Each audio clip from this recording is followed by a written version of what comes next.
السلام عليكم. اهلا بكم في فيديو جديد من الفانتازي.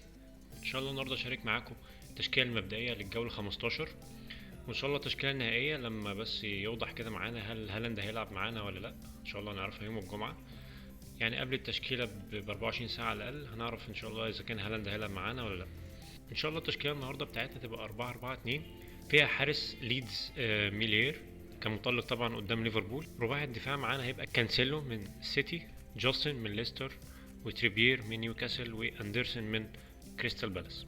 رباعي الميدفيلد معانا هيبقى دي بروين من سيتي، تروسارد من برايتون، صلاح من ليفربول، وايوبي من ايفرتون. وفي الهجوم معانا هالاند هنتاكد برضو يوم الجمعه كده او قبل الجوله ب 24 ساعه اذا كان هالاند هيلعب ولا لا، بس هو لو هالاند هيلعب هيبقى هو الكابتن. ومعانا داكا من ليستر. طبعا صلاح يبقى الفايس كابتن. لو هالاند ما لعبش هنخلي صلاح الكابتن، بس هنشوف التشكيله النهائيه ان شاء الله قبل الجوله ب 24 ساعه.